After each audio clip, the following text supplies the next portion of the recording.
Dawn breaks over the northern coast of France, the horizon bruised in shades of steel and orange. The hum of engines rolls through the mist like a living heartbeat. Below, the airfields are alive with motion crews shouting, boots pounding on the tarmac, oil-stained hands tightening bolts for one more sortie. Young men climb into their cockpits, their breath fogging the glass as they look west. Across the channel lies the island that refuses to yield. It is July 1940, and the Luftwaffe is certain that today begins the end of Britain. To the Germans, victory feels inevitable. They have swept through Poland, Denmark, Norway, the Low Countries, and France in less than a year. Every campaign has ended the same way, with precision, speed, and overwhelming firepower. The wonder of 1940, they call it. Britain, standing alone, is simply the next domino to fall. Yet, under that confidence, cracks already begin to form. Pilots whisper about their dead comrades, about the fierce little Spitfires that tore through them over Dunkirk. Some know, deep down, that this next battle will not be so simple. From his headquarters at Harrenhal, Hermann Goering watches the preparations unfold like a self-made spectacle. The former great war ace, now Commander-in-Chief of the Luftwaffe, struts through his office in a silk robe, boasting that he will clear the skies of Britain within weeks. He is a man drunk on his own image, a self-proclaimed emperor of the air. Yet beside him stand men who sense the storm ahead. Hugo Sperl, cautious and deliberate, and Albert Kesselring, brash and impulsive. Their rivalry, one's patience against the other's ambition, will soon become another unseen enemy in this campaign. Across the Channel, the mood could not be more different. In the shadowed operations room at Bentley Priory, small coloured markers slide across vast maps as voices murmur into headsets. Air Chief Marshal Hugh Dowding, stoic and measured, observes the flow of information from the new and revolutionary Dowding system. It links radar stations, observer posts, and fighter control centres into a single nervous system, the first of its kind. He knows Britain's survival depends on it. Nearby, Air Vice Marshal Keith Park, commander of No. 11 Group, sharpens his strategy. His sector, Southern England, is the first line of defence. Every minute, his squadrons will be scrambled against waves of incoming German aircraft. Britain is not ready for invasion, but it is ready for endurance. In the narrow lanes of Kent, children play among sandbags, listening to the distant growl of aircraft. Londoners queue for milk as barrage balloons float above like silent guardians. Across the countryside, radar towers blink in rhythm, their screens flickering with echoes of what's coming. The British press paints the nation as alone but unafraid, though fear is everywhere quiet, disciplined, and shared. In Berlin, Hitler paces before a map of the Channel. Operation Sea Lion. The invasion of Britain depends on one thing: air superiority. Without control of the skies, no army, no matter how powerful, can cross that narrow strip of sea. His order is clear. The Luftwaffe must destroy the Royal Air Force. But the task is more complicated than the Führer imagines. Britain's radar network sees further than the naked eye. Its pilots fight close to home. Its factories continue to build replacements faster than Germany expects. Still, to the airmen preparing for takeoff that morning, none of this matters. Their orders are simple: cross the channel, crush the RAF, return as heroes. The briefings are short and confident, perhaps too confident. Some pilots tuck small charms into their jackets. Others smoke in silence, avoiding eye contact. The channel glistens below like a mirror, reflecting the rising sun and the danger it conceals. In their headsets, static crackles. Engines start. One voice calls, and suddenly the still air erupts into thunder. In the first wave, bombers escorted by Messerschmitt Bf 109 seconds rises over the coast of France. Behind them, the airfields fall quiet again, littered with fuel drums and discarded cigarette butts. Mechanics wipe their hands on rags and listen as the roar fades toward the sea.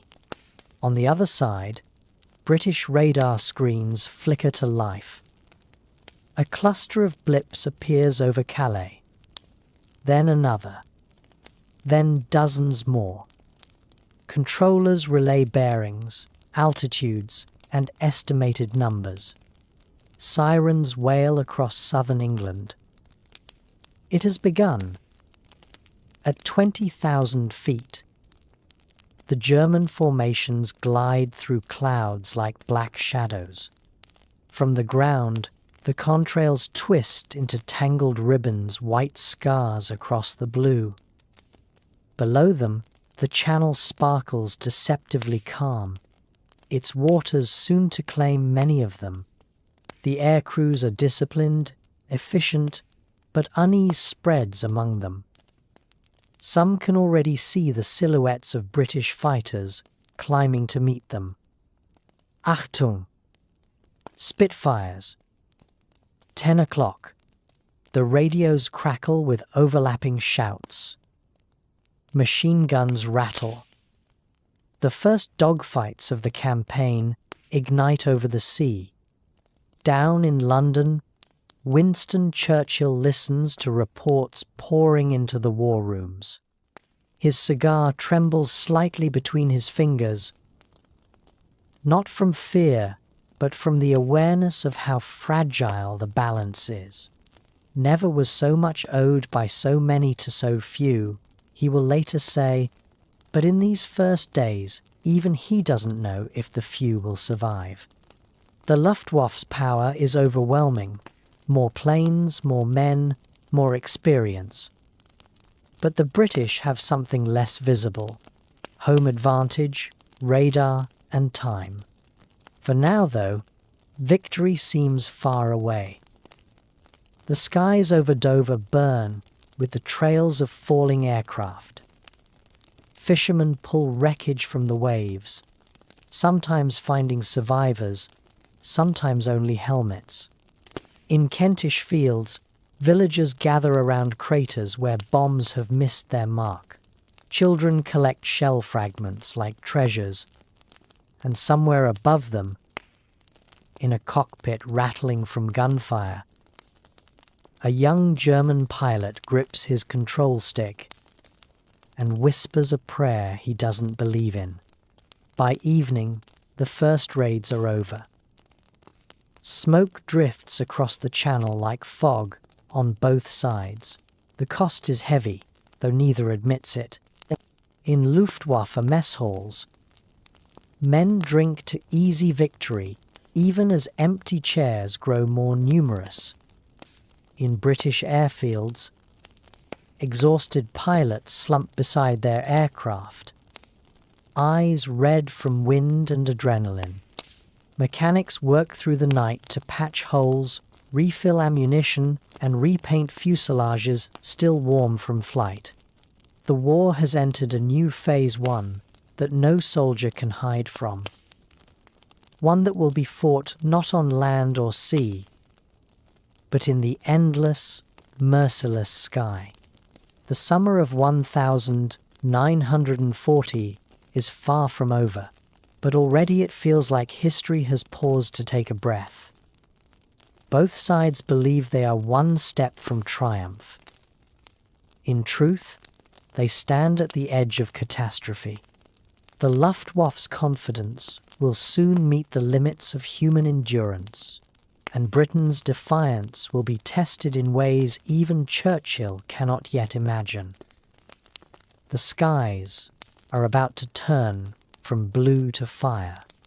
The first phase of the great aerial siege does not arrive with a roar, but with a rhythm, a steady pulse of engines over water, day after day. By mid-July 1940, the English Channel, once a quiet ribbon of commerce, has become a killing ground. Every morning, the Luftwaffe launches sorties against merchant convoys creeping through the Strait of Dover. Every evening, the sea is littered with the burnt skeletons of ships and aircraft, the air heavy with salt and smoke. The Germans call it Kanalkampf, the Channel Battle. It is meant to be a rehearsal, a probing strike before the real war begins. Instead, it becomes a grim warning of what's to come. On paper, the Luftwaffe's plan is simple: choke Britain's supply lines, lure the RAF into the open, and measure its strength. In reality, it is a brutal game of endurance. Small convoys bred, peewit. Pilots sail through mined waters under the watch of fighters from both sides. The pilots see one another so often that they start recognizing markings and flight patterns. The channel is no longer a barrier, it is an arena. Imagine standing on the deck of a British freighter that summer. The heat shimmers off the metal, gulls circle overhead, and the horizon is a haze of blue. Then, a low droning begins to build. The men look up. Black dots appear against the sun, growing larger with every heartbeat. "Stukas!" someone screams. The sky opens up in a shriek of diving sirens. The psychological weapon of the Junkers Ju-87. Bombs hit the water like thunderclaps. Ships tilt, rails twist, and men dive for cover as shrapnel sprays like hail. One by one, vessels burn until the sea itself seems to catch fire. The RAF scrambles to meet them. From grassy fields along the southern coast, hurricanes and Spitfires claw into the sky, engines howling at full throttle. Pilots, many barely 20 years old, fly by instinct more than training. Their eyes sting from wind and fear, yet they dive headlong into swarms of enemy aircraft. In those chaotic moments, there is no grand strategy, only survival. A young pilot later writes, "We did not fight for England or glory. We fought for the man beside us and for the patch of sky above our heads." At RAF Command, Keith Park monitors every engagement, tracing the battle in coloured pins across his sector map. The Dowding system hums behind him, a chorus of telephones and typewriters, relaying radar signals and observer reports. Each tiny blip on the screen represents dozens of lives. Park's orders are concise: intercept, disrupt, withdraw. Never waste a squadron for a convoy that's already lost. But the politicians want victories, and the public wants vengeance. Even at this early stage, the tension between tactics and morale begins to show.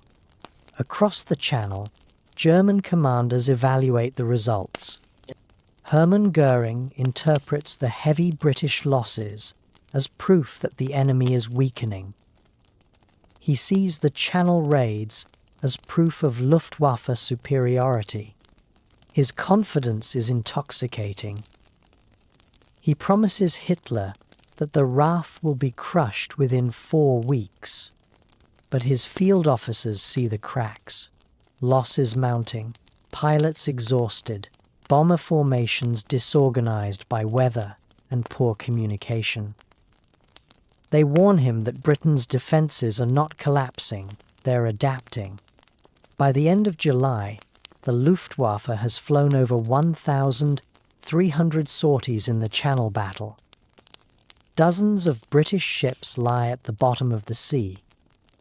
But the cost is higher than expected.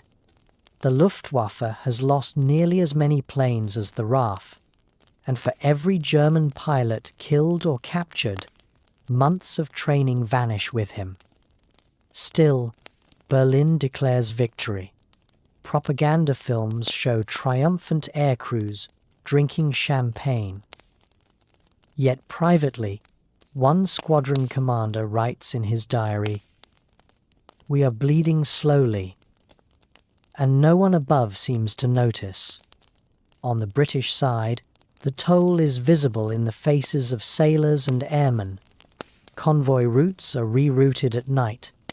Merchant captains paint their ships with black camouflage. In the pubs of Dover, locals drink quietly, eyes flicking upward whenever a plane passes overhead. "It's not the bombs that frighten us," one woman says. "It's the waiting between them." That summer, Britain learns a new kind of patience, the patience of the besieged. Even nature seems to turn against them. Thick fog rolls in from the sea, grounding squadrons and scattering formations. More than once, pilots vanish without a trace, swallowed by cloud or water. The Channel becomes a graveyard that gives nothing back. Fishermen haul nets, filled with fragments of wings and uniforms. They stop naming the dead. There are too many. Yet amid the fear, a strange rhythm emerges, a pattern of endurance. Ground crews learn to rebuild a Spitfire in hours. Radar operators grow sharper, predicting enemy movements with uncanny accuracy. Children collect shell casings for scrap drives. Across the island, the war seeps into everyday life. The battle is no longer distant, it is domestic. On August 8, the fighting intensifies.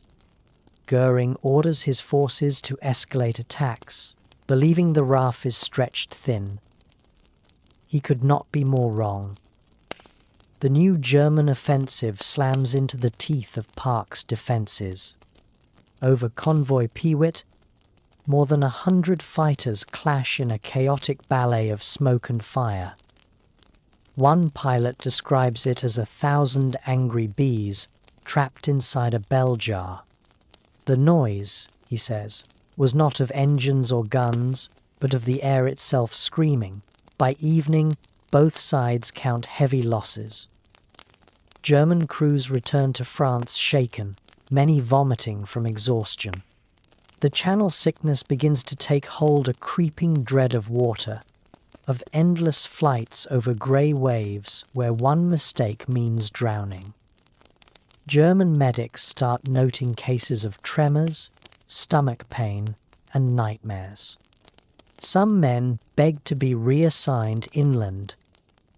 Goering dismisses it as cowardice in Britain. Morale flickers, but does not break.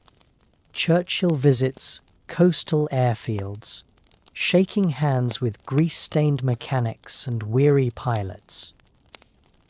His presence, pipe in hand, is both absurd and electric. "You can't fight them all, but you can make them doubt," he tells one pilot. That night, the man writes home. The Prime Minister looked at us like we were already legends. God help us to live up to it. By late August, the Channel battle has achieved what no strategist planned. It has forged both nations for the greater storm ahead. But the Luftwaffe has learned how deadly the RAF can be. The British have learned that victory may be measured not in triumphs, but in endurance. The Channel, once a tranquil border of trade and tide, now glows faintly red at dusk from the reflection of burning oil and sky. The rehearsal is over. The real assault, the hunt for the skies above Britain, will begin next. The morning of August 13th, 1940 Adlertag, Eagle Day dawns with clear skies and cruel optimism. Across occupied France, thousands of Luftwaffe airmen strap into their machines, certain they will end the war within weeks. Goering himself has promised Hitler that by sundown, the Royal Air Force will be a memory. The British will not withstand the storm, he boasts. But storms have a way of turning on their masters. Before sunrise, squadrons of Heinkel bombers line the runways, their engines already growling in unison. Mechanics salute as the planes taxi forward, gloved hands trembling not from the chill, but from the pressure of expectation. Ground officers bark orders, drowned by the roar of propellers. A young radio operator in one bomber scribbles in his logbook, "First sortie of Eagle Day, we are history in motion." He is half right. As the first formations rise, something already goes wrong. The weather clear when briefings were issued turns unpredictable. Thick fog rolls across the Pas-de-Calais, scattering visibility. Then comes the fatal mistake, a communication breakdown between bomber and fighter wings. Their radio crystals, never standardized after the French campaign, are out of sync. Messages dissolve into static.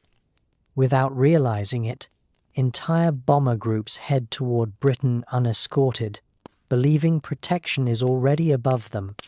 They are flying straight into a trap. Over southern England, radar stations pick up the incoming waves. Operators at Dover and Ventnor relay coordinates to Fighter Command. Inside the operations room at Uxbridge, coloured lights blink rapidly, too many to count. Air Vice Marshal Park studies the map in silence for a moment, then mutters, "They're throwing everything they've got."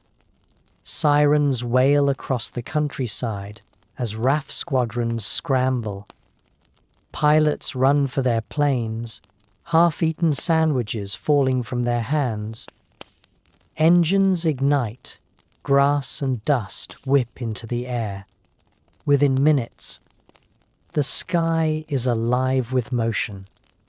From the cockpit of a hurricane, the view is pure chaos, specks against the sun that resolve into crosses, the black bellies of bombers glinting as they bank. The first engagement begins near Portland, where unescorted Dorniers are torn apart before they even reach the coast. British gunfire punches holes through wings, engines trail smoke like black ribbons.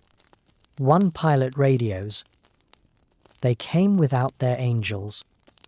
Below, villagers cheer as burning aircraft spiral into the sea, but no one realizes that this is only the morning wave. Back in France, Goering fumes at reports of heavy losses. He refuses to believe the problem lies in his own planning.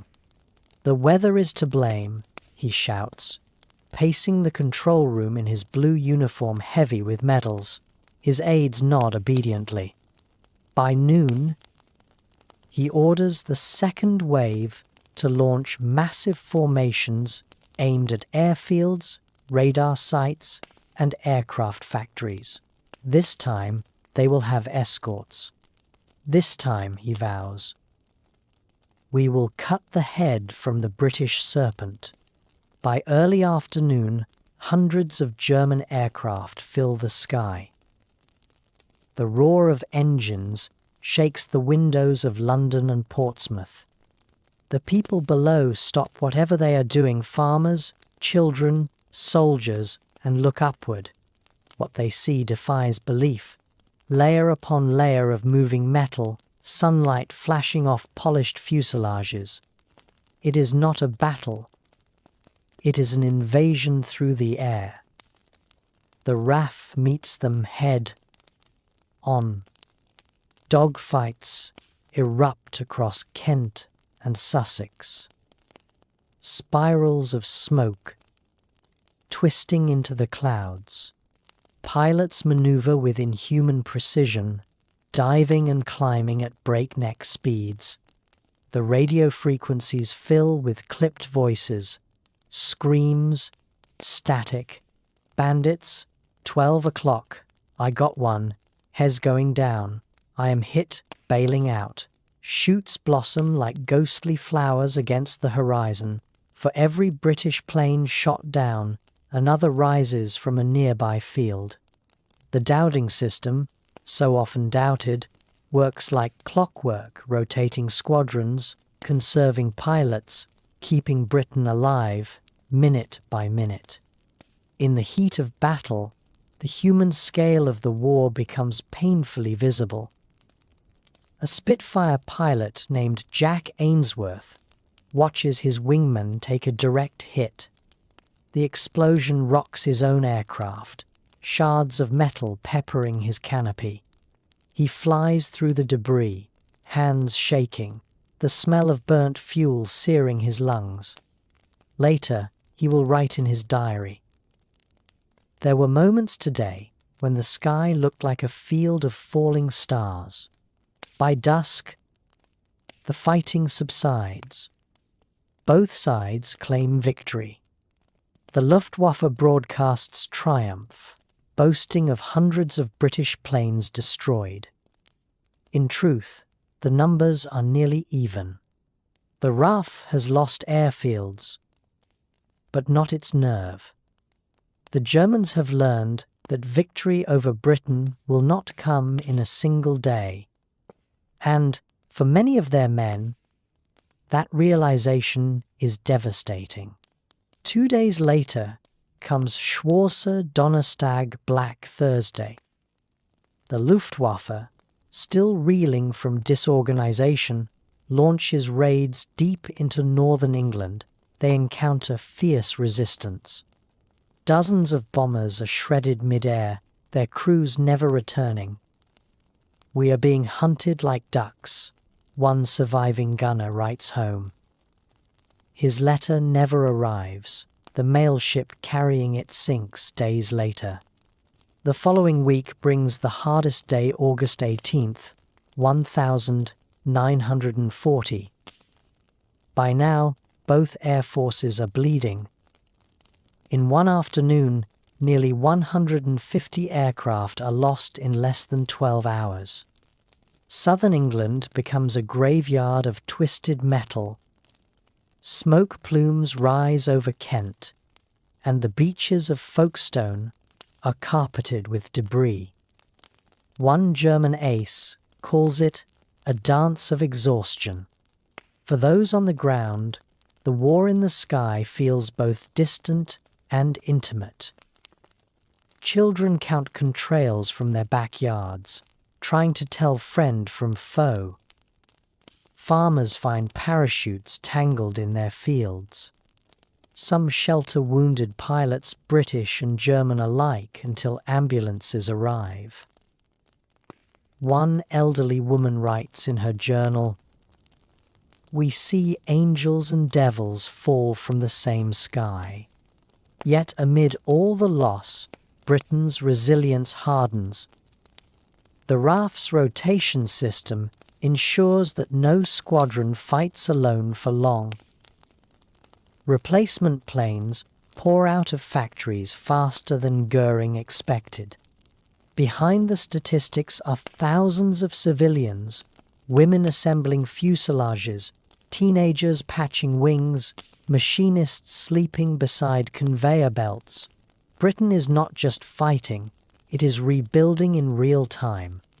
By the end of August, the Luftwaffe's sense of invincibility is cracking. Goering's grand plan for a swift, surgical campaign has turned into attrition.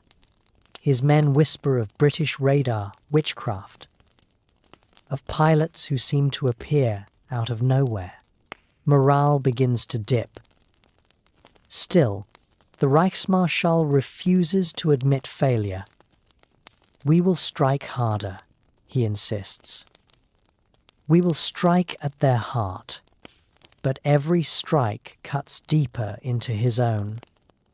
For every airfield bombed, another German crew fails to return. For every radar tower destroyed, another springs up days later. The battle is no longer about firepower, it is about endurance. And the British, to Goering's disbelief, have more of it than anyone imagined. When the sun sets on Eagle Day, the sky glows faintly red, not from victory, but from the fires of wreckage burning across both shores. The Luftwaffe has thrown its best punch and found that Britain can take it. What comes next will not be a swift decapitation, but a long, grueling war of nerves, numbers, and lies. By late August 1940, the war in the sky has turned into a war of illusion on the surface.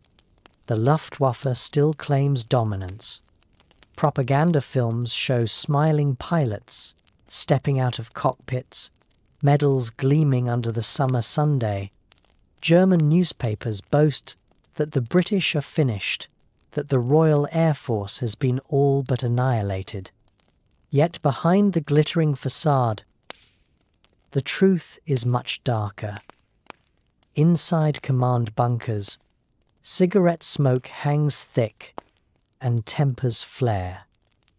The Luftwaffe isn't winning its fraying at the edges. At the heart of this deception stands Hermann Goering, the Reichsmarschall of delusion. His headquarters at Carrenhall has become a palace of self-deception, filled with aides too afraid to contradict him.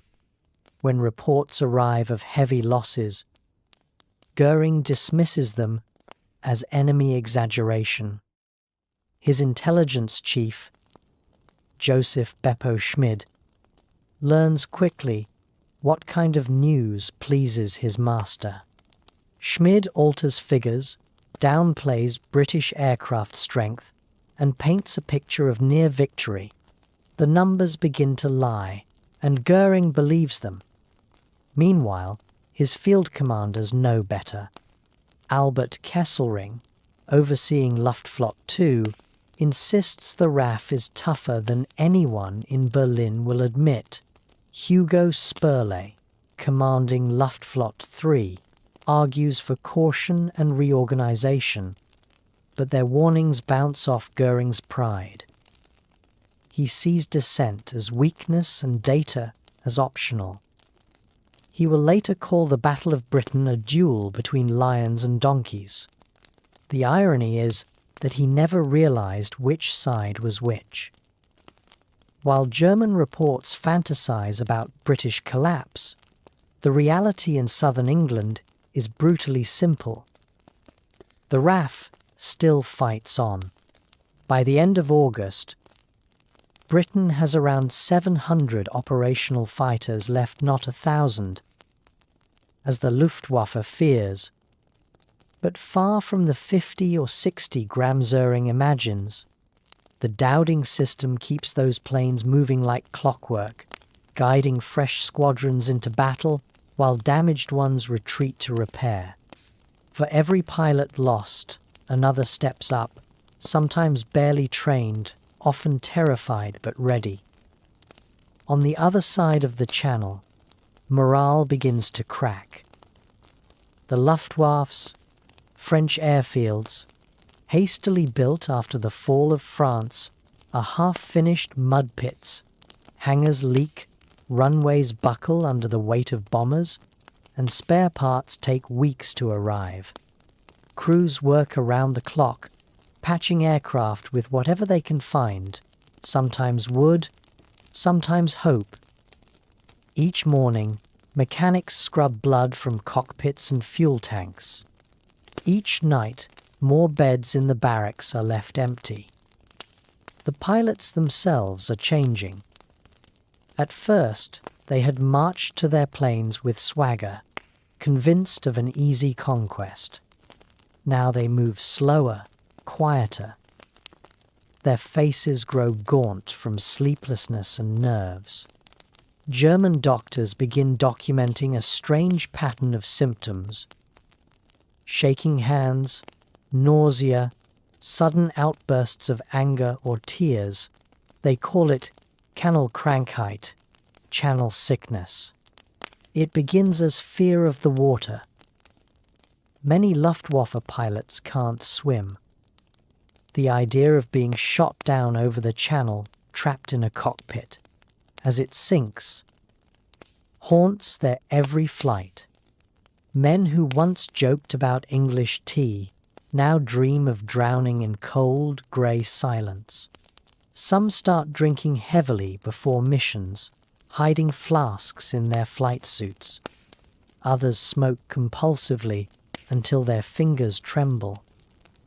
One bomber radio operator records in his diary, "We are all ghosts before we even die." German flight surgeons, alarmed by the surge of psychosomatic illness, recommend rotating units or granting rest leaves. Goering refuses.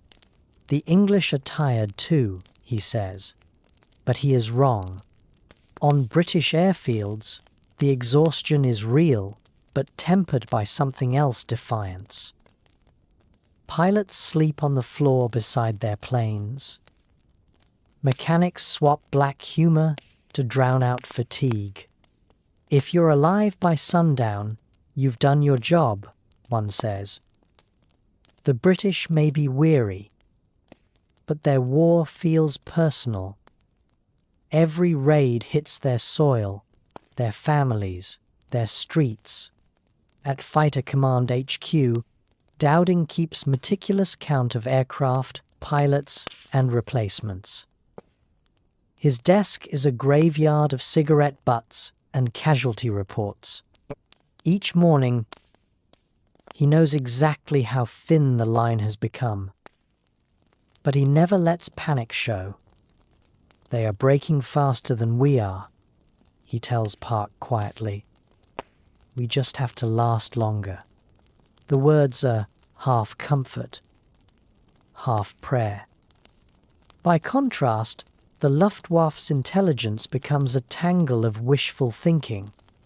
Schmid's falsified reports convince Berlin that the RAF is nearly wiped out. Kesselring radios Goering, insisting the enemy must be finished. "Only a few squadrons remain," he claims. But he's wrong by hundreds. When those few squadrons rise to meet his bombers again and again, the shock is devastating. Even German ace Adolf Galland, one of Goering's favorites, begins to doubt the entire command structure.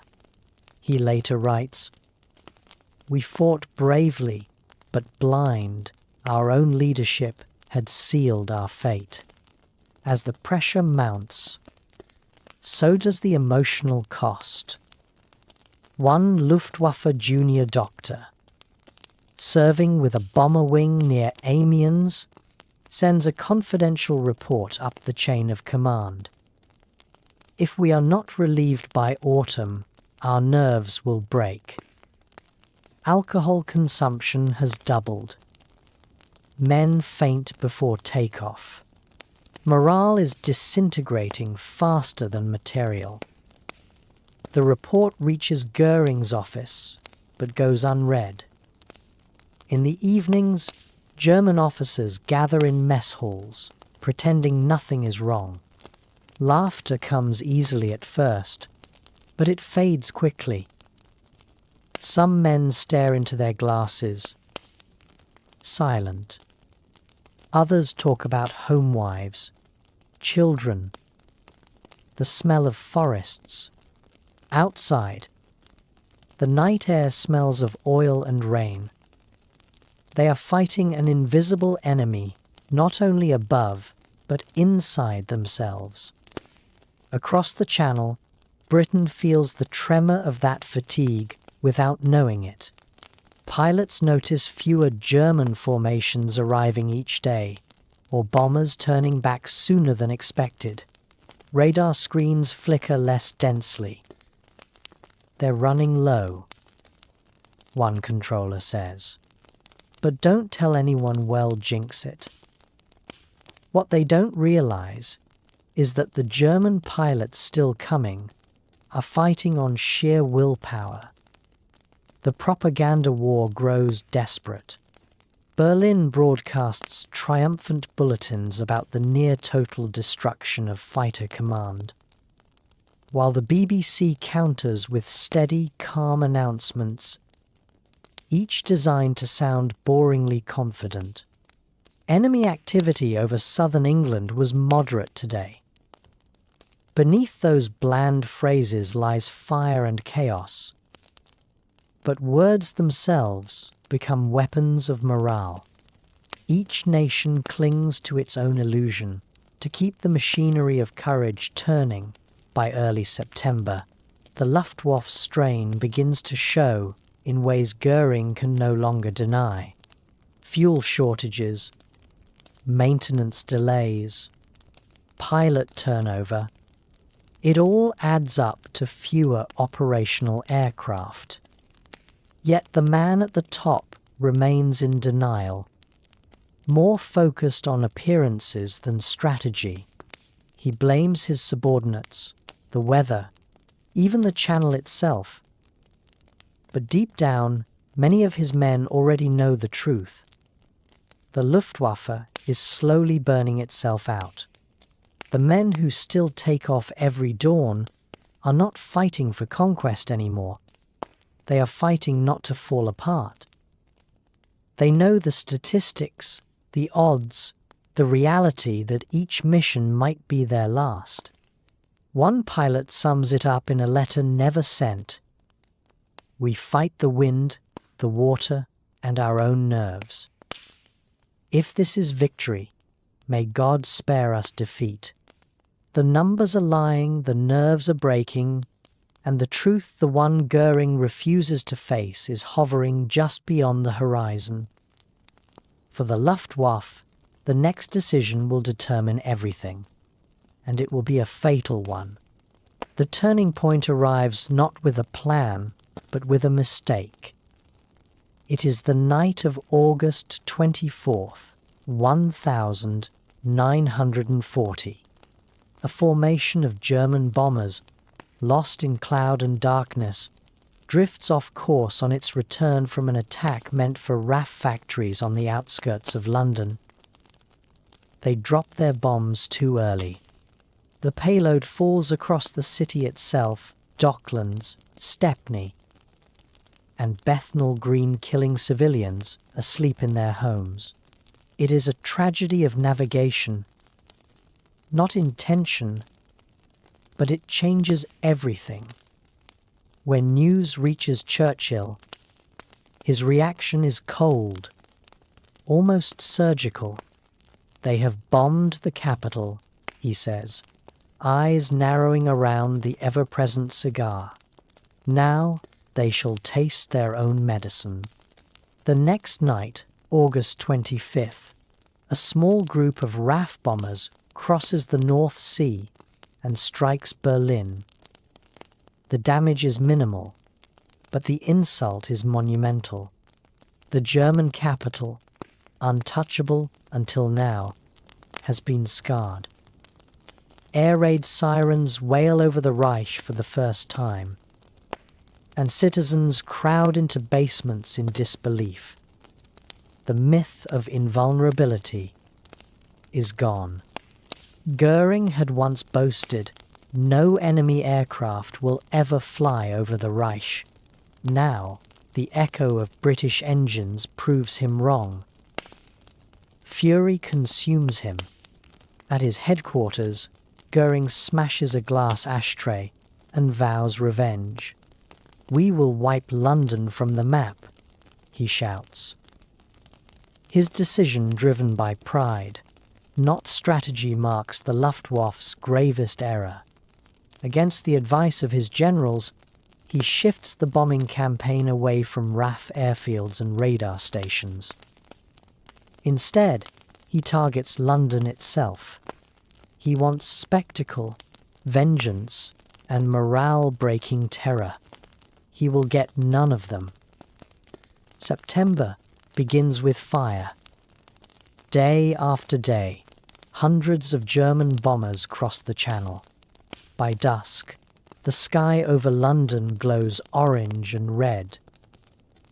The Thames reflects the flames like molten glass. Entire neighborhoods vanish in clouds of dust and smoke. In the East End, families huddle in underground stations as bombs thunder overhead. The air smells of soot and singed paper. Somewhere down the tunnel, someone starts singing a hymn, faint at first, then louder as others join in. Fear turns to rhythm, despair into defiance. The Blitz has begun, and it is supposed to break Britain's spirit. Instead, it hardens it. Churchill tours the ruins, stepping over rubble in his heavy coat, lifting a V sign to crowds who cheer through tears. "We can take it," they shout back. London learns to live under the bombs. Children clutch gas, masks like toys. Shopkeepers open their stores beneath shattered roofs, and milk deliveries continue the morning after air raids.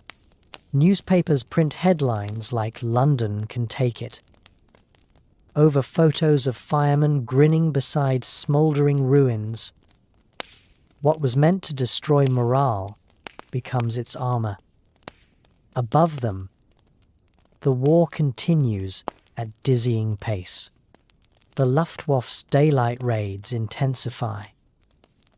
Each morning, radar screens flicker with hundreds of incoming blips, stretching from Dover to Kent to the heart of London.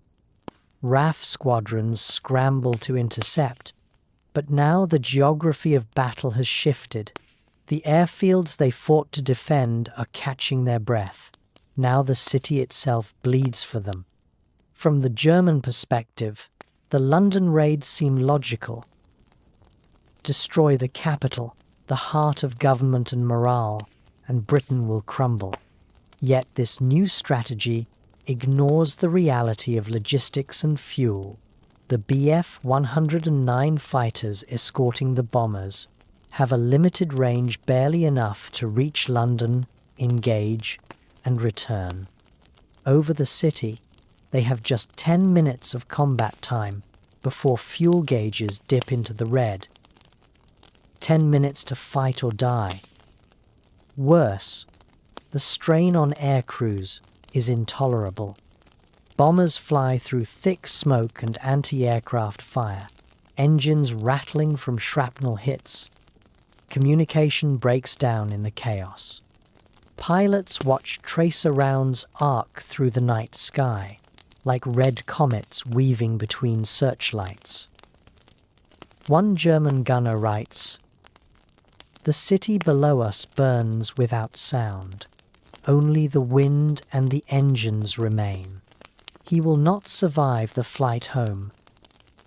As the raids continue, the illusion of Luftwaffe invincibility shatters. Britain's airfields, no longer the main targets, repair and recover. Fighter command, once on the brink of collapse, now regains strength. Pilots rotate, planes are replaced, morale rebounds. Goering's shift of focus, meant to break the RAF, gives it life. Meanwhile, on the streets of London, ordinary people become part of the battlefront. Firefighters drag hoses through infernos that would melt steel. Women in steel helmets form bucket chains, passing water hand to hand. Rescue crews dig survivors from rubble with bare fingers. The Blitz does not only test soldiers, it tests civilians, and they do not flinch. Even the Luftwaffe's own men begin to see the futility. Their aircraft return, shot full of holes, crews trembling with exhaustion. The channel sickness, once confined to fighter pilots, spreads among bomber crews. Men sit in silence after missions, staring at their hands as if they no longer belong to them. They know the truth. They are fighting ghosts now, an enemy that will not die, no matter how many times the bombs fall. By mid-September, London has been attacked for 16 consecutive nights. Entire districts lie in ruins, yet the government still functions. The trains still run. The bells of St. Paul's Cathedral still ring through smoke. In Berlin, Hitler grows impatient. Goering assures him the British are finished, that morale is near breaking, but intercepts from the German embassy in Stockholm tell a different story. The population of London is not demoralized. On the contrary, their spirit has never been higher. That spirit becomes Britain's invisible weapon. Every night the bombs fall, and every morning the city rises again, bruised but unbroken. For the Luftwaffe, each raid is costlier than the last. The trip across the Channel drains fuel. The flak drains courage. Some pilots carry pistols, not for the enemy, but for themselves. Should they crash into the sea? Better a quick death than drowning, one admits. The sea below, once their path to victory, has become a symbol of their fear. In the heart of the storm, both sides cling to illusions. Goering still promises Hitler a quick end.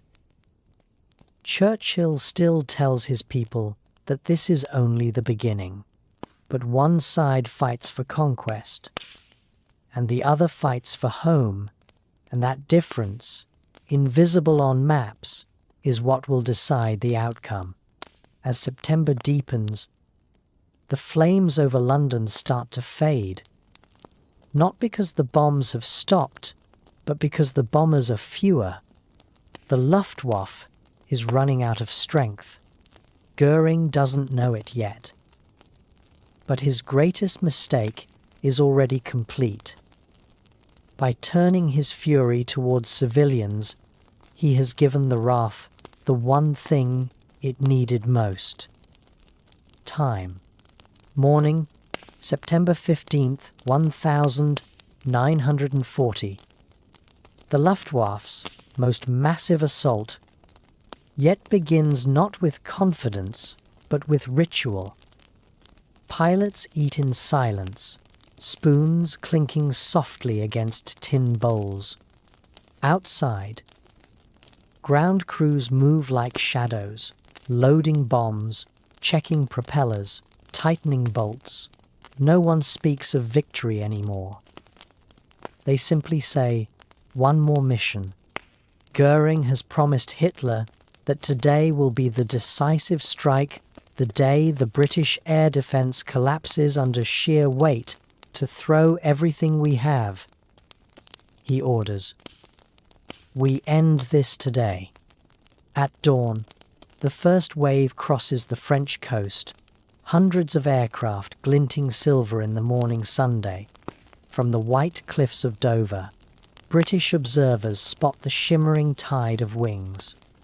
Raid incoming large formation, they report. Sirens wail. Across southern England, teacups are left half full as pilots sprint to their planes. Mechanics yell over roaring engines.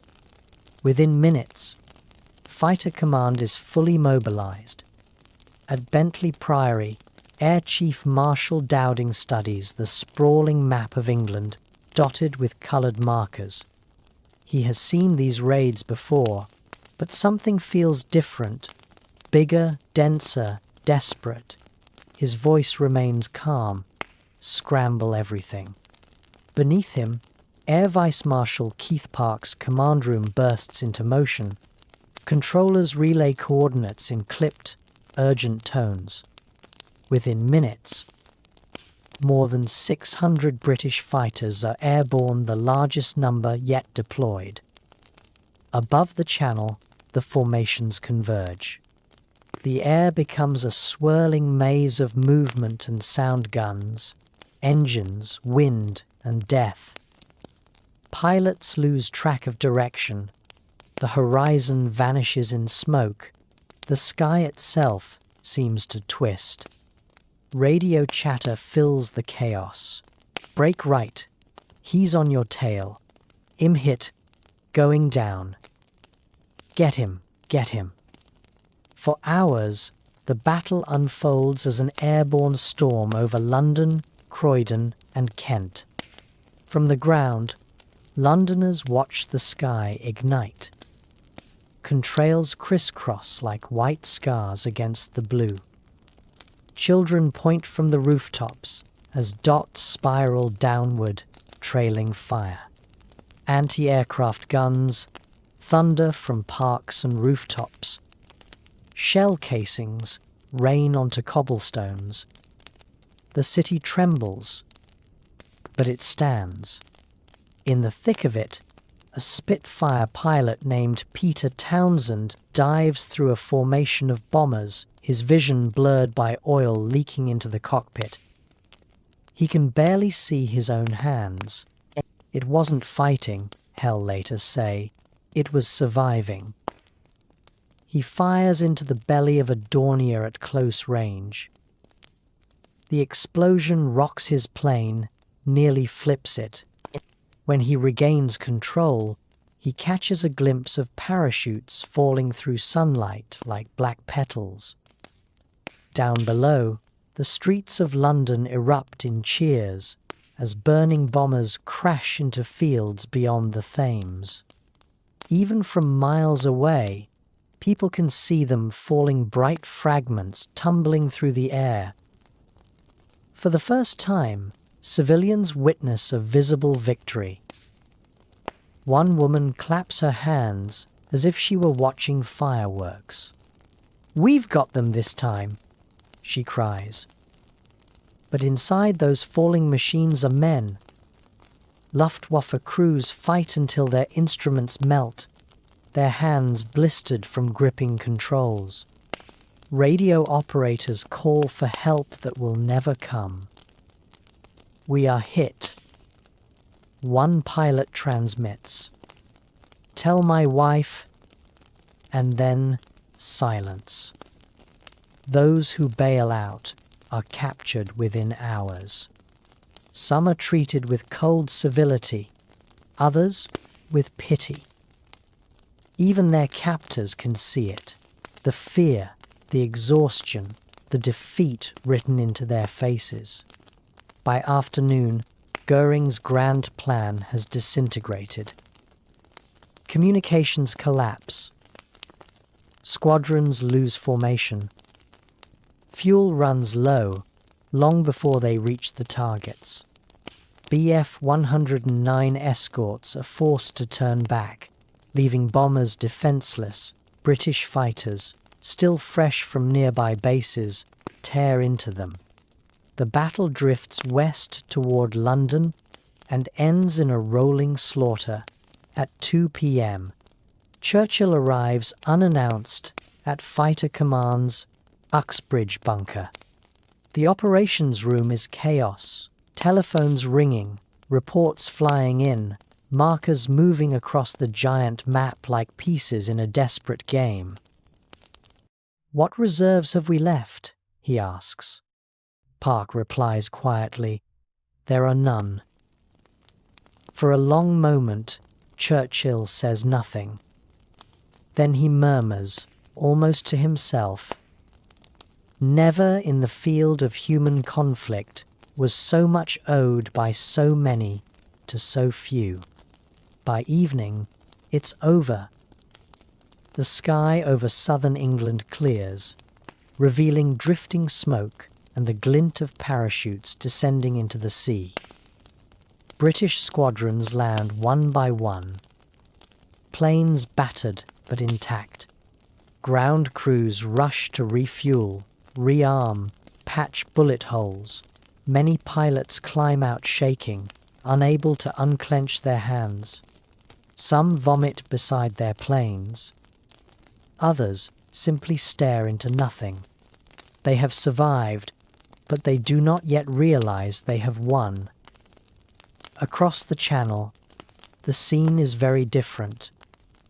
Luftwaffe bases are graveyards of twisted metal and empty bunks. The losses are catastrophic. Dozens of bombers gone, scores of fighters missing, hundreds of airmen killed or captured. The mess halls are silent. A single officer raises his glass in a hollow toast. To tomorrow, no one answers. Letters recovered from downed Luftwaffe crews tell the story their commanders will not. "We are flying into death," one reads. Another says, "There are no heroes here, only men who hope not to burn." Psychologists in Luftwaffe hospitals record a wave of breakdowns, hallucinations, and suicides. Between mid-September and October, nearly 80 airmen take their own lives. One doctor writes, "They are not cowards. They are simply empty." In Berlin, Goering's rage curdles into despair. He orders more raids, more night attacks, more promises. But the magic is gone. His pilots know it. His commanders know it. Even Hitler begins to suspect that the Battle of Britain, the campaign meant to crush the island, has turned into a slow defeat. For the men who fought that day, the memory will never fade.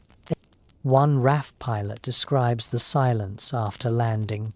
No cheers, no triumph, just the sound of engines cooling and men realizing they were still alive. In that stillness, Britain's fate changes. The island that was supposed to fall has endured. By the time the sun sets on September 15th, the Luftwaffe has lost nearly 60 aircraft. Fighter Command has lost around half that. The numbers don't tell the whole story, but they tell enough. For the first time, the Germans are on the defensive. The invincible eagles of the Reich have fallen from the sky. And in the streets of London that night, under a smoke-streaked sunset, the people cheer not out of joy, but out of sheer exhaustion and relief. Above them, the contrails fade into gold. The battle is not over, but its outcome is sealed. The Luftwaffe has thrown everything it has against the island fortress, and the island still stands. Autumn descends over England with a grim, smoky quiet. The skies, once roaring with daily combat, now carry a different sound. The low hum of engines in the dark. After the humiliation of September 15th, Hitler postpones Operation Sea Lion indefinitely. His invasion fleet, assembled along the Channel coast, begins to rust But Goering refuses to call it defeat. Instead, he changes tactics. "If we cannot conquer their skies," he declares, "we will break their nights." Thus begins the next chapter of the Battle of Britain, the Blitz. The first heavy night raids hit London at the end of September. Thousands of bombs rain down on the sleeping city, shaking the ground like distant earthquakes. Entire blocks vanish overnight. The docks burn, the Thames glows red, and even the stars disappear behind a curtain of smoke. It is as if the heavens themselves have gone dark. From above, the view is apocalyptic. Luftwaffe crews fly through thick clouds of fire and anti-aircraft bursts. The flak paints white blossoms in the black sky, each one a reminder of how far they are from safety. "It is flying through hell," one German navigator writes. Only the light of burning cities shows the way home. Yet even hell cannot break London. The underground tunnels become sanctuaries. By sunset, thousands of people descend with blankets, radios, and tea kettles, turning platforms into living quarters. Children sleep on benches while mothers hum to drown out the noise above. Some read books. Some pray. When the all clear finally sounds, they climb back into the ruins, dust off the ashes, and start again. The British government tries to maintain normal life. Postmen deliver letters, buses run through cratered streets, and shops reopen amid rubble. Newspapers print stoic headlines. Bus service resumed in East End. To the rest of the world, these tiny details become symbols of defiance. Meanwhile, the RAF keeps fighting. Night operations are dangerous and disorienting, but British aircraft production is surging. During the same months that the Luftwaffe bleeds men and fuel, British factories produce over 1,000 more fighters than Germany. Women riveters and mechanics work until their fingers blister, filling the gap left by the nation's dead and wounded. It is the industrial heartbeat behind the courage in the skies. For the Luftwaffe, the cost of Goering's obsession grows unbearable. Crews fly longer distances, often without proper navigation aids. German airfields in France and Belgium, battered and muddy, can barely support the volume of sorties. Spare parts are scarce. Engines fail mid-flight. Fuel shipments lag. Pilots who survive the missions return hollow-eyed, faces smeared with oil and smoke. "Each night feels longer than the last," one of them writes. "We go up, we come down, and nothing changes." Their enemies, meanwhile, adapt quickly.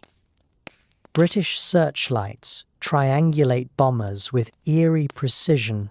Anti-aircraft crews, once clumsy, now fire with rhythm and accuracy.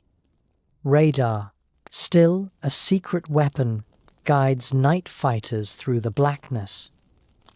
Slowly, the hunter becomes the hunted. Through the winter of 1940-41, the bombings spread beyond London to Coventry, Liverpool, Birmingham, Bristol. Cities burn, but resolve burns brighter. Churchill's broadcasts turn tragedy into poetry. "We will fight in the fields and in the streets," he says, his voice echoing across Europe. "We shall never surrender." Each word becomes a shield for a population that refuses to bow. By early 1941, even Hitler sees the futility. His attention drifts eastward toward a new obsession: Barbarossa, the invasion of the Soviet Union.